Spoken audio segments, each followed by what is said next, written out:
Hey everybody, it's Second Chance Adventures. Today's day number 210 after having gastric bypass surgery. Something else I've been noticing is that I'm starting to fit in. Now, when I say that, I don't mean socially or anything. I mean physically fit in. Today it was weird. It's like I adjusted the car seat because I noticed, like, why am I so far away? Because no matter what car I've ever been in, whether I was not driving or driving, childhood, teenager, adult life, I always had to move the seat all the way back. If not, do that and try to do whatever I could to make more room for myself because that's just how big I got. I got so big that it was hard to put seatbelts on. And when I did get a seatbelt on, it felt like it was suffocating me and just rubbing on my neck and making a bunch of red lines on my neck. It was crazy. Um, Today I got in the car and I was like moving the seat back and I was like, oh, wait a minute, I don't have to do that anymore. It's just you've done it for so long that that's the norm whenever you get into a car. I had to do this because I had to use my husband's car today, and he's a real skinny guy, and his is all the way up to the front. Well, me being bigger and a bit taller, I have to always move it back. But then as I was moving it all the way back, because that's just what I've done all my life, I went and got in the car and I was like, why am I so far away? What happened? And then I go, oh yeah, that's right, I'm not as big as I was. It's just cool when you notice things like that. Something else I noticed. So the other day I went and got an oil change and I sat in the seat, and that was another thing I noticed. Like, oh, I don't take up like one and a half chairs anymore. I mean, that's how big I got, guys. It was bad. I was like, I can fit comfortably in this one chair. I mean, people hear that and you're like, you couldn't fit in a chair? Like, I don't know. I couldn't imagine what it would have been like on an airplane or something. This time last year, I wouldn't be able to fit in a roller coaster ride. I'm going on vacation in a couple weeks. It's just amazing how much of a difference it makes losing all that weight and getting smaller, and just your size being smaller the more you can do, and how much less you have to carry when you're doing housework, yard work, whatever it is you're doing, and you don't just drag so much and you're tired and hurting and sore and sweaty and just worn out and don't want to do it. Um, that's just one of the other things that comes with weight loss surgery, whether you lose the weight naturally or with surgery. Just the more weight you lose, the smaller you are, you fit into things. It's not so embarrassing because let's just be honest, if you've been overweight or you've had an obesity problem for however long, you know what I'm talking about. Fitting into booths at restaurants sometimes it's not going to happen, and you have to be the odd person that sits in the chair on the end of the table. That's embarrassing, and then everybody knows why you're sitting there because you're too fat to get in the booth. Been there, done that, embarrassing. If you're with someone and they have to do that, don't make it any more embarrassing or awkward because they're going to be sitting there and, talking, enjoying themselves. But in the reality, a lot of times they're going to be thinking, everybody knows I'm sitting here because I'm too fat to sit in a booth. Don't make it more embarrassing for them. Just finish whatever you guys are doing. Don't bring it up. Don't stare at them. It's embarrassing. Why? Because it's happened to me plenty of times. Don't do it.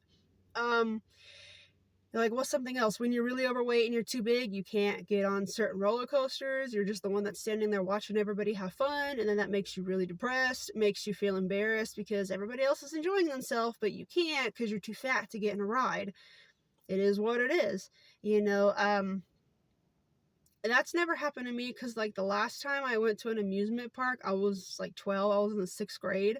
And yeah, I was overweight, but I wasn't big enough to not fit in a ride. But I was getting there. And I was thinking to myself that year when I was 12 in 2005, I was thinking to myself, man, if I get any bigger, I won't be able to get in these rides. And that did happen big time, literally big time. um, but I know this time when I go to Branson, I'm going to go to Silver Dollar City at the end of this month. If you see me there, come up and take a picture with me. Say hi. I'll put you on my channel. Anyways, I know I'll be able to do it and it'll be great and I'll feel so free. Now, it may be just tiny little bit snug, maybe. I don't know because I don't know. I haven't been to a amusement park in so long, like over 10 years, that I really don't know. I mean, it's almost been 20 years, and now I think about it, oh my gosh, I just forgot I'm 30. Well, anyways, it's been so long that I don't know what size they have for seats anymore. It's been so long, I don't know. But I know that I'll be able to do a lot more. Not just that, but I'll be able to walk around, and it's going to be great. And I won't be so tired. And now if it's like for 6-7 hours straight, maybe. But, I'll be able to last longer because I'm not carrying another 95 so plus pounds, because that's a lot to carry just from sitting. Like when you're really fat and you just sit for too long and your back starts to hurt and you're like, have to keep moving around and adjusting, and you're that big person that has to keep moving in the chair because you're too fat and you're too uncomfortable and everything's hurting. Yep, been there, done that many, many years. That's just something I noticed, that I'm more comfortable and I'm not in so much pain, and that I'm fitting in to places. Like the seatbelt is not choking me at all. There's so much extra, like there's so much extra. It's crazy. It almost makes me feel like I'm just completely skinny now because there's just so much extra that I can use. Crazy, huh? Other than that, today was a really good day. It's still really hot out, and I wasn't really feeling too hungry, but I know I'm going way too many days without eating, so I just go back to my protein shake. I did have a bowl of fruit, and it did taste really good because it's been so long. And my vitamin D and B12 is so low that I really need to work on that to point to where they're wanting to give me a shot for it. And again, that is something that you're going to go through. You're going to end up losing nutrition with this surgery. So make sure that you go to your appointments, get your labs done, because you don't want a malnutrition. That is no bueno. Please don't do that, okay? Um, I can, at this point at 7 months, I can eat a lot more than I do, but I choose not to, again, because I don't want to stretch out my stomach, and I just don't want to go back to the old habits, because I'm afraid that, because I know myself very well, I'm the kind of person that's like, well, maybe we'll just see what happens. No, I need to stop doing that, and I have, and that's why I haven't gained any weight and I've lost so much.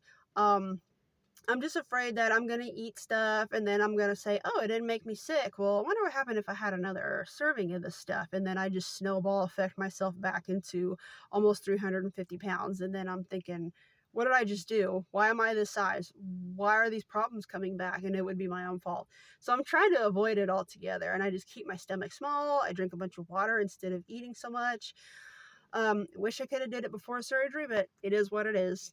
Can't change it, but I'm so glad I made that choice, guys. Do what you can to get your body under control. Get your health back, because the longer you wait, the older you're going to get. The older you get, the harder it is to lose weight. It really is. And there's so many benefits to losing the weight. Fitting in, not just physically, but socially, because let's just be honest, when you're skinny and you're better looking, people want to hang out with you more, they want to associate with you more. I hate that people are like that, but it is what it is.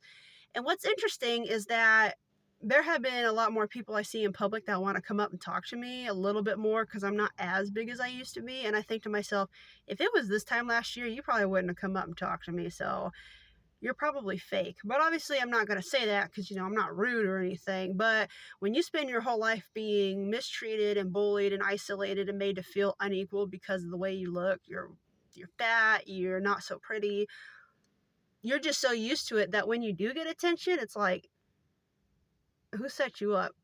Who's messing with me? What are you doing? And it's sad that it's like that, but that's just how it is. It's a lot that people go through when you're overweight and you're just not treated as equal, but whatever. I'm just here telling my story. But I just wanted to let you guys know that it feels good to fit into things. And here pretty soon, and before I go on vacation, I'm going to probably get another outfit. Probably just one, because, you can't go too wild because you're still losing so much weight.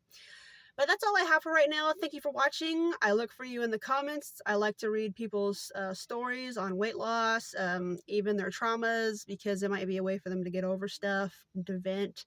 If I can do that for you, that will be very nice for me to know that I helped you do that.